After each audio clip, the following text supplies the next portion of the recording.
विधानसभा चुनाव 2023 की मतगणना 3 दिसंबर को होने जा रही है, जिसको लेकर तैयारी अंतिम दौर में चल रही है। खुद मध्य प्रदेश के मुख्य निर्वाचन अधिकारी अनुपम राजन जगह जगह तैयारी का जायजा लेने पहुंच रहे हैं। इसी कड़ी में अनुपम राजन ग्वालियर के MLB कॉलेज स्थित स्ट्रांग रूम पहुंचे। अनुपम राजन ने स्ट्रांग रूम परेशान की सुरक्षा व्यवस्था के साथ ही स्ट्रांग रूम के बाहर बैठे राजनीतिक दलों से व्यवस्थाओं की संतुष्टि को लेकर बातचीत की। इसके अलावा स्ट्रांग रूम से ईवीएम को मतगणना कक्ष तक लाने की व्यवस्था का भी जायजा उन्होंने लिया।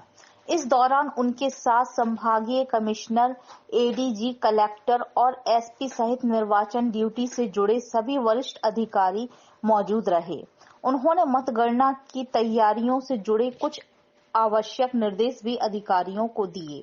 अनुपम राजन ने मीडिया से बातचीत करते हुए तैयारियों को लेकर कहा कि सुरक्षा के लिहाज से स्क्रीन लगी हुई है, चाक चौबंद व्यवस्था की गई है। जिले की 6 विधानसभाओं के लिए 12 कमरा तैयार किए गए हैं। इस लिहाज से हर विधानसभा के लिए 2 कमरे रहेंगे, जिनमें मतगणना होगी। संख्या के हिसाब से 14 से लेकर 21 तक टेबल बढ़ाई गई है।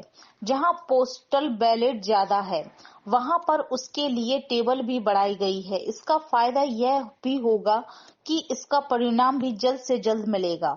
काउंटिंग में जो लोग हैं, उनकी ट्रेनिंग भी पूरी कर दी गई है।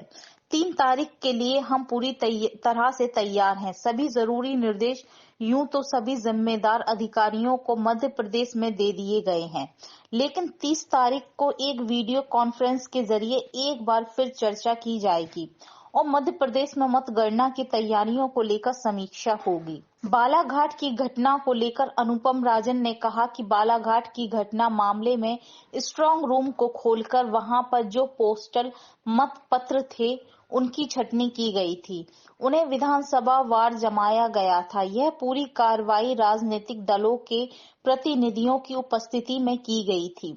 यह सारे तथ्य रिकॉर्डेड हैं, लेकिन हाँ, यह बात भी सच है कि इस दौरान ARO के द्वारा कुछ प्रक्रियात्मक गलतियां की गई, जिनमें समय से पहले स्ट्रांग रूम खोलना, सूचना देने में देरी। यही वजह है कि इसके आधार पर कार्रवाई भी की गई है।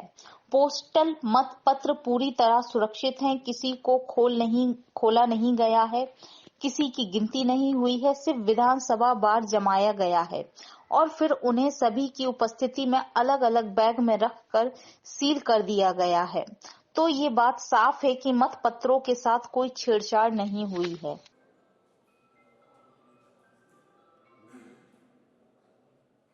ने आज ग्वालियर के स्ट्रांग रूम का निरीक्षण किया और जो काउंटिंग की व्यवस्था है वो देखी। स्ट्रांग रूम में जो राजनीतिक दलों के लोग हैं, जो प्रतिनिधि हैं, उनसे भी चर्चा हुई। स्क्रीन लगी हुई है, सारे स्ट्रांग रूम के दरवाजे उनको दिख रहे हैं। उन्होंने पूरी व्यवस्था पे संतोष व्यक्त किया, अच्छी बात है। और उनके साथ हमने फिर सारे स्ट्रांग रूम्स देखे। सभी जगह चाक चौबंद व्यवस्था है, सुरक्षा की व्यवस्था अच्छी है, CCTV कैमरे लगे हुए हैं। उन कैमरों का फीड बाहर स्क्रीन पे भी दिख रहा है, जहाँ पे राजनीतिक दलों के लोग हैं और वो उसको देख पा रहे हैं लगातार। तो व्यवस्था से पूर्णतः वो संतुष्ट दिखाई दिए। काउंटिंग सेंटर में भी हर विधानसभा क्षेत्र के लिए लगभग 2 हॉल हैं, 2 कमरे हैं। एक तो मतदान केंद्रों की संख्या के हिसाब से टेबल बढ़ाए गए हैं। कई जगह 21 टेबल से हम काउंटिंग कर रहे हैं। पोस्टल बैलेट की संख्या के हिसाब से पोस्टल बैलेट के टेबल्स की भी संख्या बढ़ाई गई है। पोस्टल बैलेट जहाँ ज़्यादा है जिस विधानसभा क्षेत्र में, वहाँ पोस्टल बैलेट की गिनती के लिए ज़्यादा टेबल रहेंगे। तो इससे फ़ायदा ये होगा कि हमको परिणाम थोड़ा जल्दी मिलेगा और अनावश्यक विलम्ब नहीं होगा। काउंटिंग में जो लोग लगे हैं उनकी ट्रेनिंग हो गई है, लगातार उनको ब्रीफ भी किया गया है। तो सारी व्यवस्थाएं ठीक हैं और 3 तारीख को काउंटिंग के लिए बिल्कुल तैयारी है और उम्मीद है कि सब कुछ व्यवस्थित तरीके से और सही समय से अच्छे तरीके से होगा। सर, अधिकारियों के साथ बैठक होगी, नहीं, अधिकारियों को काउंटिंग के संबंध में जो नॉर्मल इंस्ट्रक्शंस हैं उनको ऑलरेडी हम लोग दे चुके हैं, बता चुके हैं। और भोपाल से वीडियो कॉन्फ्रेंसिंग के माध्यम से राज्य के सभी कलेक्टर से एक राउंड चर्चा हो गई है। एक बार और हम लोग 30 तारीख को करेंगे। दिल्ली से भी जो अधिकारी हैं वो लगातार कलेक्टर्स के संपर्क में हैं और उन्होंने भी एक VC रखी है, वो भी बातचीत करेंगे।